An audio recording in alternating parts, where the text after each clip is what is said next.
결혼하기 전에 20대들도 이제 뭐 섹스리스도 있고 네. 또 결혼하기 전에 동거라든지 이렇게 해서 속궁합을 맞춰본다든지 네. 그런 경우도 이제 한국에서도 많이 늘어난다고 들었는데 네. 결혼하기 전에 속궁합을 맞춰보는 이런데 견해는 어떤 걸 가지고 계시는지? 아니 그거는 너무 당연히 그래야 되는 거 아닌가요? 아 당연히. 네. 요즘에 어떤 연인들이 사귀면서 관계를 갖지 않습니까? 그러니까 철저하게 혼전 순결을 지키시는 분들도 물론 응원합니다. 하지만 요즘에는 그런 성에 대한 어떤 개념이 뭐 처음이어야 되고 뭐 아니어야 되고 이런 개념을 갖고 있는 사람들 자체를 고려하게 보기도 하고 성관계가 맞지 않으면 결혼해서 내내 불행한데 그러기보다는 결혼하기 전에 함께 밤을 보내보는 건 너무 당연하죠. 동거를 하는 것까지는 여성 쪽을 위해서 그렇게 권하지는 않습니다. 저는 그거는 그렇게 서로에게 도움이 될 것 같지는 않고요. 장기적인 여행을 다녀와 보는 거는 굉장히 서로의 생활 습관을 아는데 도움이 될 수 있다라고 생각하고요. 그런 잠자리를 했냐 안 했냐는 중요한 어떤 이슈여서는 안 된다고 생각이 들어요. 그러니까 결혼하기 전에 속궁합을 맞춰보는 거는 여행 정도는 뭐 괜찮게 생각을 하시는데 결혼 후에 어떤 이제 그런 게 계속이 된다면은 문제가 있을 수 있죠. 외도나 그런 거는 당연히. 그거는 안 되는 거죠. 그거는 한 사람을 죽이는 영혼을 죽이는 일인데요.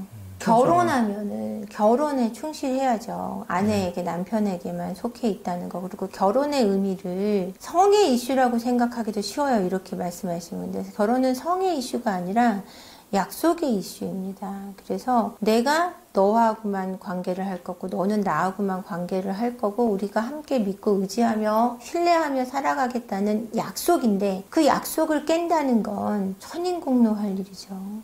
그건 그러면 안 된다고 생각합니다. 근데도 그런 일이 벌어졌다면 이제 그런데도 가해 배우자분들보다 그 피해 배우자분들이 더 이혼을 원하지 않기 때문에 사실은 그랬을 때 회복을 하고자 노력을 해보는 건 반드시 필요하다고 생각해요. 특히 자녀가 있을 때 자녀가 없을 때 사랑하기 때문에 상대의 그 유책에도 불구하고 외도에도 불구하고 헤어지기를 힘들어 하시는 분들이 굉장히 많아요. 자녀 때문이 아니라 사랑하기 때문에 그리고 그동안의 관계성 때문에 이런 부분도 조금 더 한 번 더 노력을 해봐야 되는 부분이지 무조건 외도를 했다 그래서 헤어져야 되는 일은 아니라고 생각하고 결혼해서 그렇다고 해서 결혼해서 외도가 된다는 뜻으로 제가 말씀드리는 건 아닙니다. 절대 결혼하고 나서는 그 정조를 지켜야죠. 네. 네. 그 부부의 속궁합이 맞지 않아서 이혼하는 사례도 좀 있는 편인가요? 부부의 속궁합이 맞지 않는 이유로 우리는 속궁합이 맞지 않아 헤어져 이러는 경우는 되게 드물어요. 표면적으로는. 그렇지만 속궁합이 맞지 않으면 서로 대화를 하는 일이 줄어듭니다. 왜냐면 함께 잠자리 하는 일이 줄어들기 때문에요. 그리고 내가 또 대화가 줄어들다 보면은 성관계 하기가 굉장히 겸연쩍어져요. 그러다 보면 성관계가 점점 안 하게 되고 오랜만에 하면 그닥 좋지 않다는 느낌도 들고 왜냐하면 정서적으로 거리가 너무 있기 때문에 육체적으로 화합하기도 굉장히 힘들어져요. 이러면 성격 차이가 발생하고 성격 차이가 발생하게 되면 싸움이 되고 이러면서 이혼을 하는 케이스 또는 외도가 발생해서 이혼을 하는 케이스들이 꽤 많이 있습니다. 그러면 그 안에 어떤 섹스리스의 문제라든가 아니면 속궁합이 맞지 않는 문제가 분명히 존재하겠죠. 네. 대표님도 여러 가지 그 어려움을 극복하고 지금 이제 성공한 사업가로 변신했다고 들었는데, 수많은 상담을 하면서 네. 그 과거에 그렇게 힘든 거를 잘 어떻게 극복하셨는지가 살짝 궁금하고, 그리고 나서 어떤 긍정적인 자세로 지금의 또 좋은 일을 하시는지가 궁금합니다.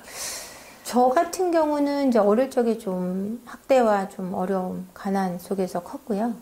그리고 이제 제가 공부를 하면서 올라왔고, 결혼해서 남편과 20년간 너무 잘 살다가, 여러 가지 일이 발생이 돼서 이제 헤어지게 됐고, 헤어지고 나서 이제 이 일을 하게 된 거예요. 책도 쓰고 그러면서 이 일을 하게 됐는데, 제가 이 일을 하게 된 이유는 저와 같이 힘든 일을 겪는 분들에게 진짜 진심으로 함께 해줄 수 있는 사람이 필요하다라는 생각을 제가 그런 일들을 겪으면서 알게 느끼게 됐고요. 그래서 그런 일을 하는 사람이 돼야 되겠고 또 그런 분들에게 깊은 공감과 도움을 드릴 수 있는 자리에 서고 싶다는 생각으로 여기까지 달려온 것 같습니다. 그러다 보니까 이 자리에 있게 됐는데 제가 뭐 성공한 사업가인지는 아직 모르겠지만 그런 사람이 돼서 더 많은 부모가 없는 아이들 또는 미혼모, 미혼부들에게 조금 더 힘이 될 수 있는 사람으로 성장하고 싶습니다. 그 대표님 자녀가 이렇게 어려움을 극복할 때 많은 도움이나 위로 그 용기가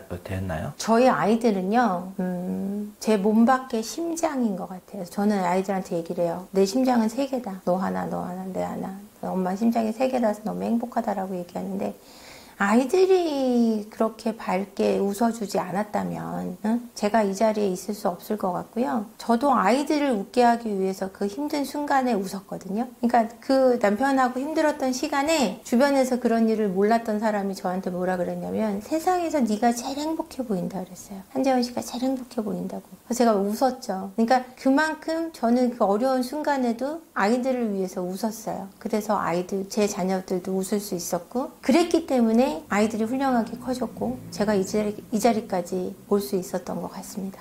정말 대단히 존경스러운데 대표님이 상담하는 그 유책 배우자들이 이혼 후에도 그 자녀들을 위해서 이제 갈라섰지만 그래도 남겨진 자녀를 위해서 나름의 최소한의 의무는 좀 해야 된다고 생각하는데 실제 이혼한 부부들이 그런 부분에 대해서 한국의 그 이혼한 부부들은 의무를 다하는 편인가요? 아니면 저는 한국 부부들의 인식이 아직은 조금은 부족한 부분이 있는 것 같아요. 그러니까 이혼을 했을 때 그 탓을 상대 배우자에게 넘겨야 내 아이들이 나중에 커서 명확하게 알 수 있다. 누가 잘못했는지 이렇게 생각하는데 저는 아이들이 그 이혼을 했을 때 누가 잘못했는지 알 필요 없다고 생각해요. 그 아이들은 그 아이들의 인생을 충분히 행복하게 살면 되는 거지.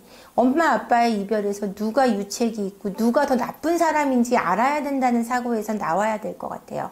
그냥 내 남편과 나의 일이고 내 아내와 나의 일이기 때문에 아이들은 여전히 엄마 아빠가 건재하고 행복하게 너희들을 바라보고 사랑한다는 사실만 알고 가면 되는 거지. 누가 더 잘못했는지 겨냥해서 항상 아이들을 보면 얘기하거든요. 네 아빠 때문에 이렇게 됐다. 네 엄마 때문에 이렇게 됐다.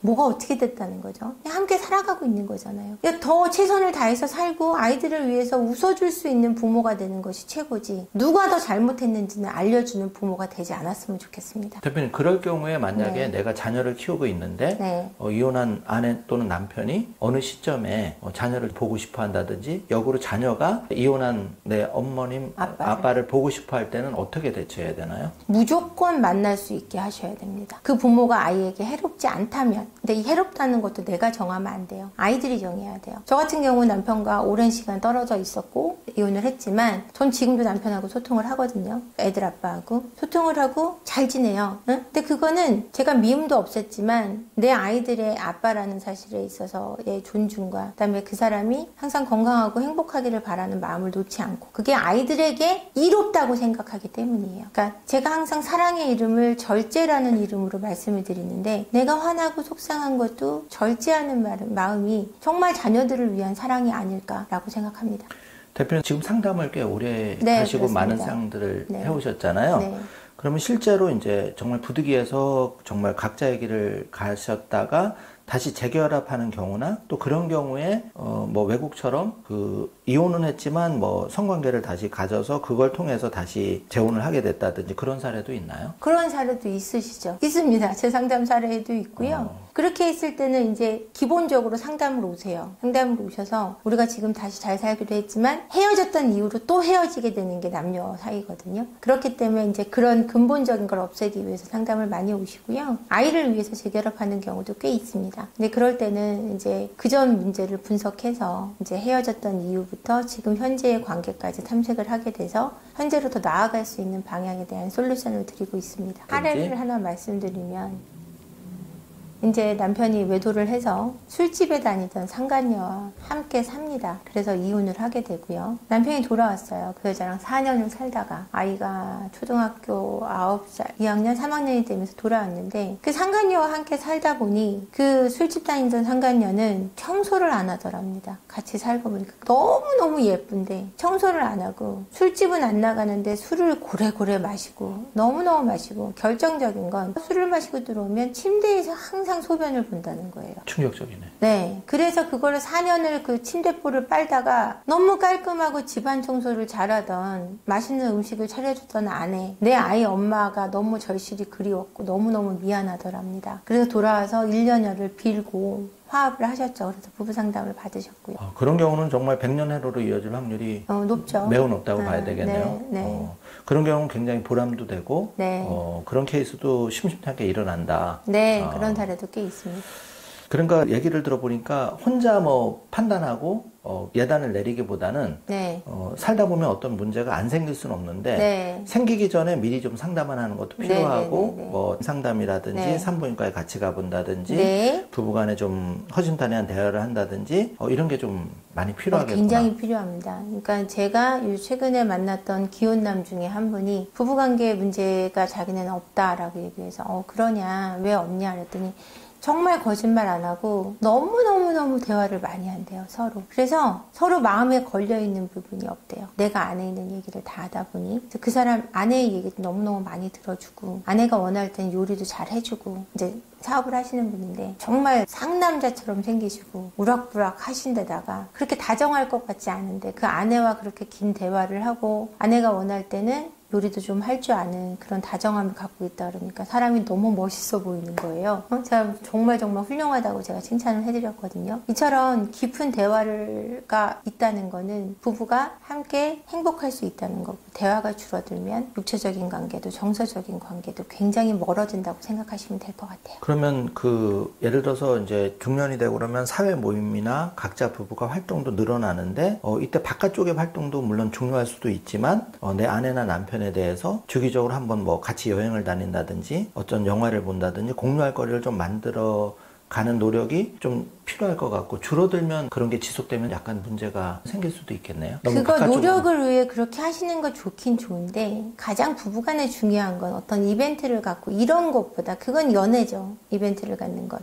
근데 결혼 속에서는 내가 상대방을 얼마나 편안하게 느끼는가가 주된 그 포인트일 것 같아요.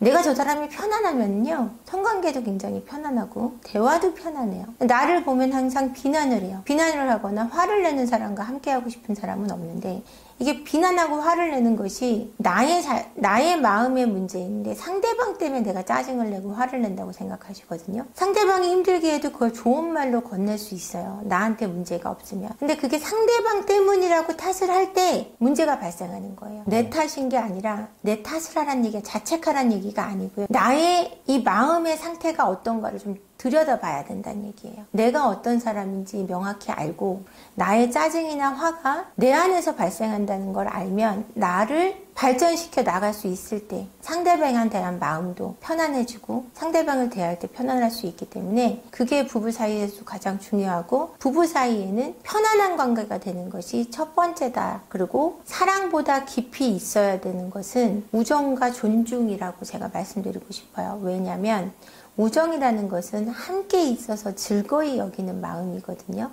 내가 이 사람과 있는 것이 즐거울 때 그처럼 그 사람을 행복하고 사랑하게 만드는 건 없는 것 같아요. 근데 그 안에 존중이 없고 무시가 있다면 그냥 즐거움만 있을 뿐이지 어떤 편안함은 있을 수가 없어요. 그렇기 때문에 사랑도 중요하지만 서로 함께 하고자 하는 마음과 그다음에 존중할 수 있는 상대방의 어떤 가지고 있는 어떤 부분들을 인정하고 다름을 위해 줄 수 있는 그게 가장